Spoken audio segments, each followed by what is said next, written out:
Avengers Endgame, directed by the Russo brothers and written by Stephen McFeely and Christopher Marcus, is the culmination of 22 films over a 10-year period that celebrates the whole scope of the Marvel Comics universe.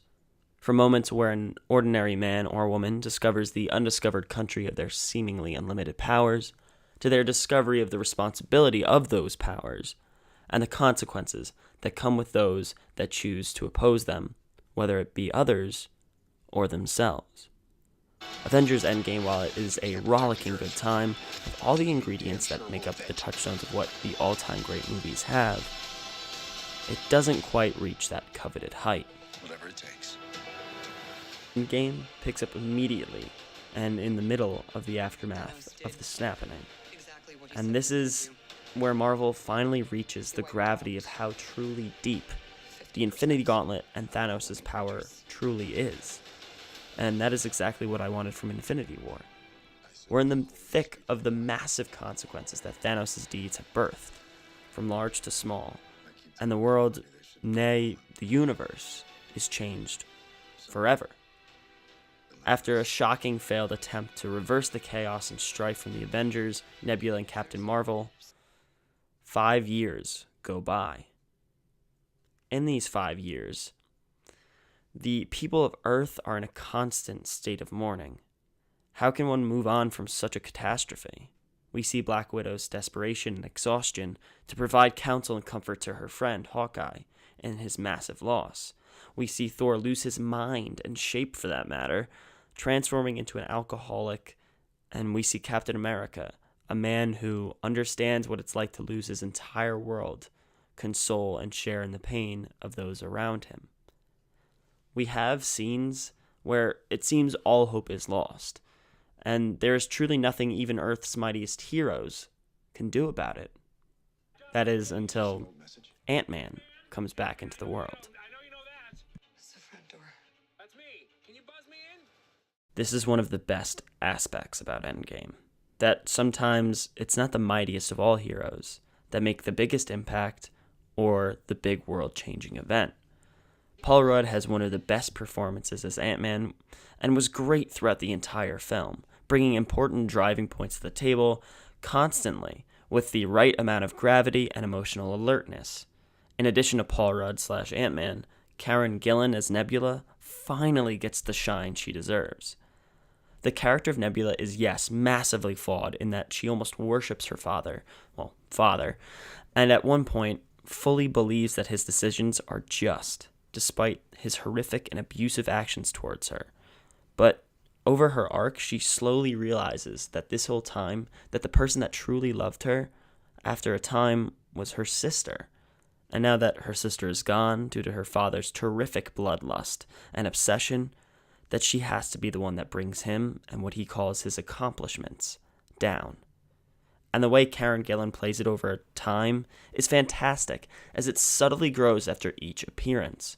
Both of these characters play a vital part in Endgame, which really shows how strong all of the characters and actors are throughout the MCU.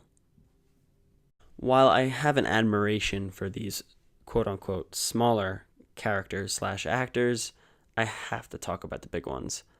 Most importantly for me, Chris Evans as Captain America.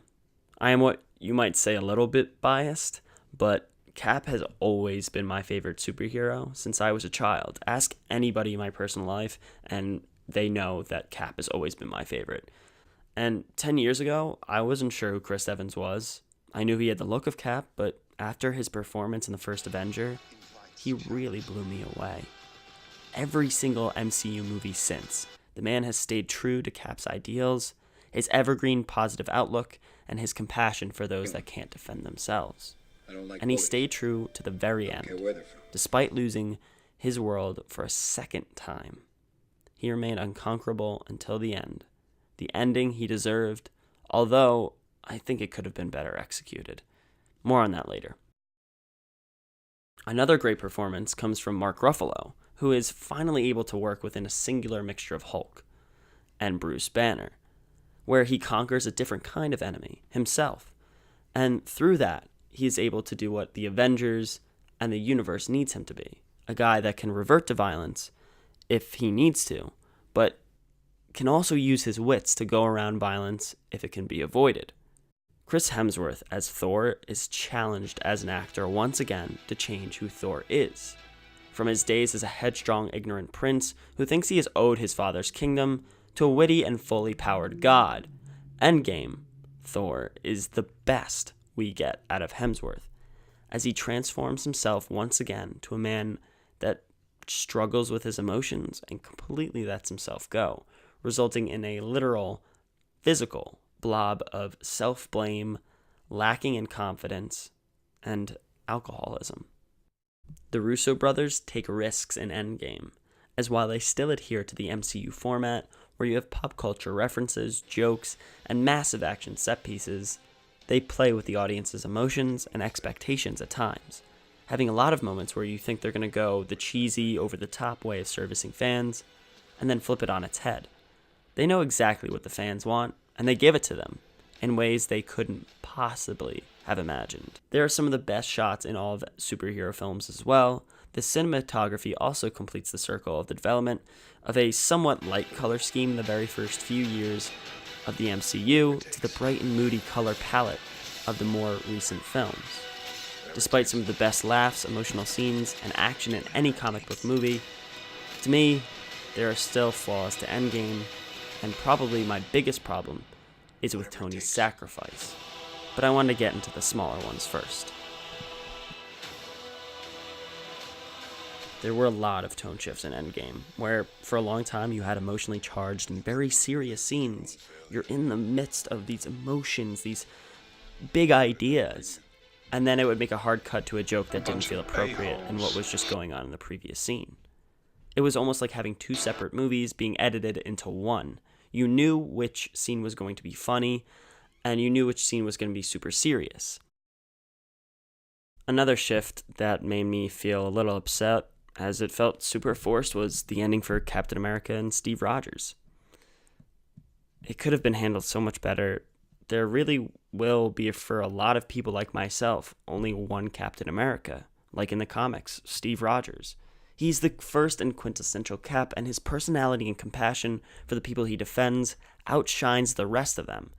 And in this case, I feel that giving the mantle to Falcon, just to serve the continuation of the story for the Disney Plus streaming services Falcon and Bucky show, it just doesn't work.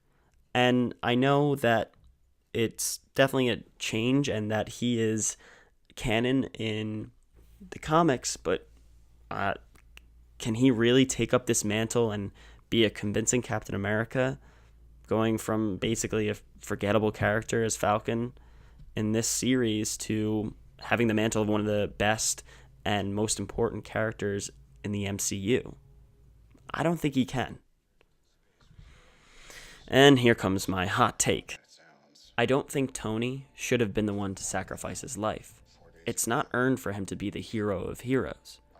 Throughout Tony's story arc in the past 10 years, he has gone from an egotistical, cocky playboy where without him the world would be nowhere, to an egotistical, cocky father, and that sometimes helps a kid in high school and only helps when it serves him. The majority of Tony's decisions are down to, how can this serve me? Avengers, Ultron, Civil War. What do all of these movies have in common? Tony Stark having an idea, and that idea leads to the conflict of the film. When the world is at his feet, begging him to try the 1,400 million whatever chance to save the universe, what does he do? He says no. He says no. That is until he sees his daughter and then changes his mind. If any of the other characters could have figured out how to travel through time, they wouldn't have needed Tony, and all of them would have sacrificed themselves for man and alien kind out of the goodness of their own heart right away, rather than thinking about how it affects them and then acting on something so selfless and powerful. I understand why it has to be him, but because of him being the starting point, but other characters like Captain America, Nebula, or even Rocket would have had a more lasting effect and impact, and wouldn't have made me feel disappointed and underwhelmed when I left the theater. In the end, after 10 years and 22 films later, I am glad for the most part the way the story arc has come to a close. While I do have issues with some of the way the movie's decisions work, I will always have memories of being in a theater, cheering on, or crying even about my favorite comic book characters, with friends, loved ones, and strangers, enjoying the awesome spectacle of the last 10 years, culminating with Avengers Endgame.